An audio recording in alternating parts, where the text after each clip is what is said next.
வணக்கம், welcome to my channel taste of Amma. இன்றைக்கி நான் நாட்டுக்கோழி வறுவல் செய்யலான்னு இருக்கிறேன்.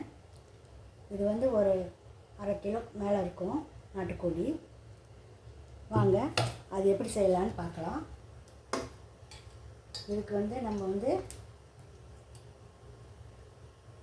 கரண்டி எண்ணெய் ஊற்றிக்கலாம். கோழியிலும் எண்ணெய் வரும், இருந்தாலும் பரவாயில்ல.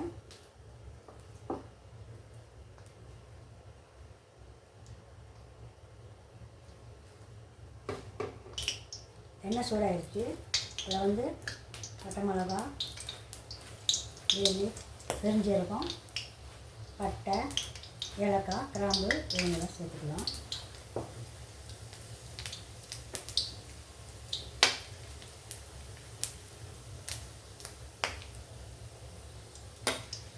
இதெல்லாம் நல்லா பொரியணும். இப்போ ஒரு வெங்காயம், பச்சை மிளகா சேர்த்துக்கலாம்.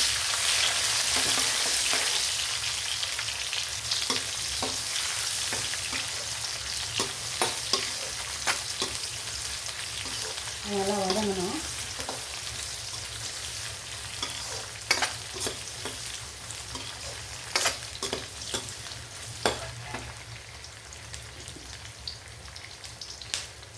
உப்பு சேர்த்துக்கலாம். இதுக்கு நம்ம 2 விதமாக மசாலா அரைக்கணும். இப்போ இதுக்கு ஒரு டேபிள் ஸ்பூன் மல்லி, பட்டை, கொஞ்சம் பட்டை, கிராம்பு, ஏலக்காய், அன்னாசிப்பூ இதுங்கெல்லாம் வறுத்துட்டு இந்த மாதிரி பவுடர் பண்ணிக்கணும். மல்லி, கிராம்பு, ஏலக்காய், பட்டை, அன்னாசிப்பூ, மிளகாய் இது அத்தனையும் ட்ரை ரோஸ்ட் பண்ணி இந்த மாதிரி பவுடர் பண்ணிக்கோங்க. அடுத்து ஒரு 5 பல் பூண்டு, கொஞ்சம் இஞ்சி, பெருஞ்சீரகம், சின்ன ஜீரகம் எல்லாம் அரை டீஸ்பூன், மிளகு எல்லாம் சேர்த்து இந்த மாதிரி நம்ம அரைச்சி எடுத்துக்கணும். அதாவது இந்த மாதிரி அரைக்குறையாக அரைச்சி எடுத்துக்கணும்.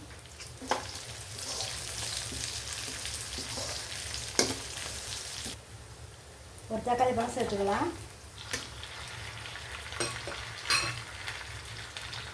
கொஞ்சம் கருப்பொடி சேர்த்துக்கலாம்.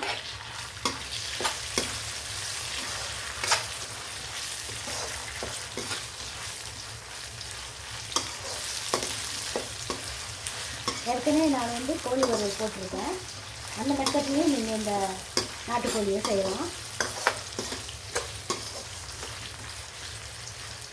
கொஞ்சம் நேரம் தக்காளி பழம் வேகட்டும். இப்போ நம்ம ஜாமான் இந்த மாதிரி குழம்புன்னு அரைச்சி வச்சுருக்கோம்ல, இதை இப்போ சேர்க்க போகிறோம்.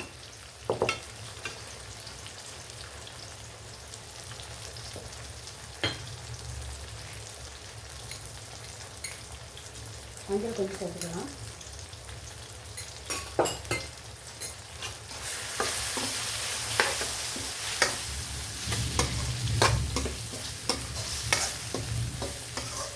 எண்ணெயில் இந்த இஞ்சி பூண்டெல்லாம் நல்லா வேகட்டும்.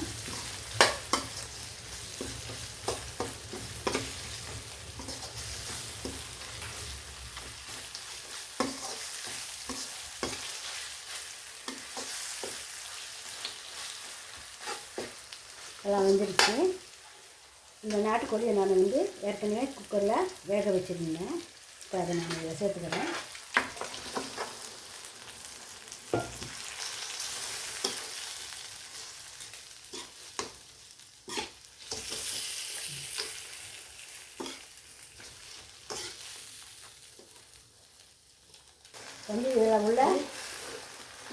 இதில் உள்ள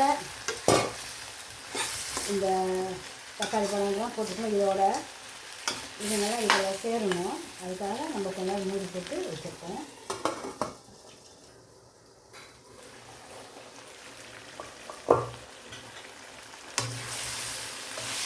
இந்த எண்ணெயில் நல்லா தான் வேகுது. இருந்தால் நம்ம கொஞ்சம் தண்ணி ஊற்றிக்குவோம். ஏற்கனவே வெந்துருச்சு, இருந்தாலும் கொஞ்சம் தண்ணி ஊற்றி வேக வைப்போம்.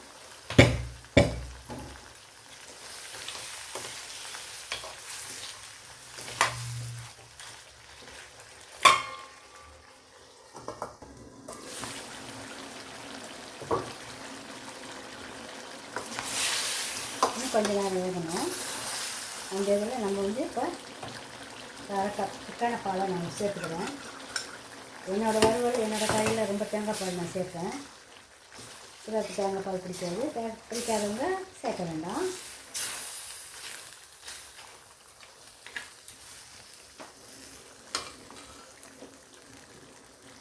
இந்த மல்லி, இந்த மிளகாய், பட்டை, ஏலக்காய், கிராம்பு, அன்னாசி இதெல்லாம் ட்ரை ரோஸ்ட் பண்ணிவிட்டு இந்த மாதிரி பவுடர் எடுத்தோம்னா இப்போ இதை வந்து இதில் சேர்த்துக்கலாம்.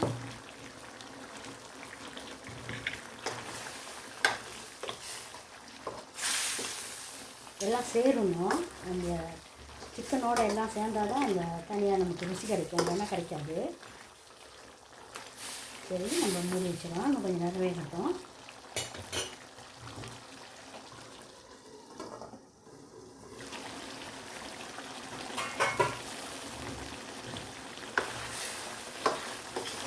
இதை வந்து கொடுத்து இதில் வந்து நம்ம வந்து 2 டேபிள் ஸ்பூன் வரமிளகாத்தூள் சேர்த்துக்கலாம். இன்னும் உரப்பு ஜாஸ்தியாக வேணுன்றவங்க கூட சேர்த்துக்கலாம்.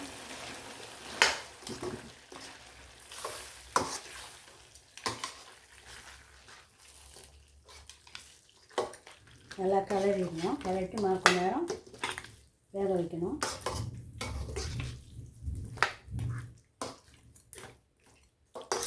நான் மூடி இருப்போம்.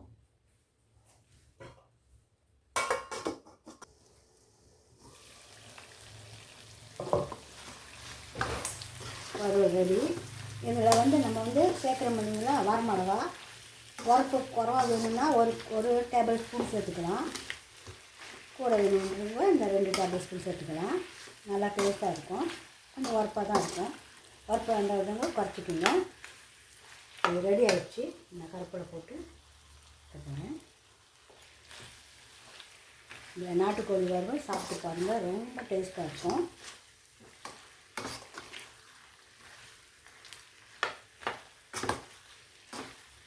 நீங்கள் செஞ்சு சாப்பிட்டு பாருங்கள் வீட்டில், ரொம்ப நல்லாயிருக்கும். இந்த வீடியோ பிடிச்சிருந்தா ஷேர் பண்ணுங்கள், லைக் பண்ணுங்கள், சப்ஸ்கிரைப் பண்ணுங்கள். இந்த வீடியோ பார்த்ததுக்கு ரொம்ப நன்றி.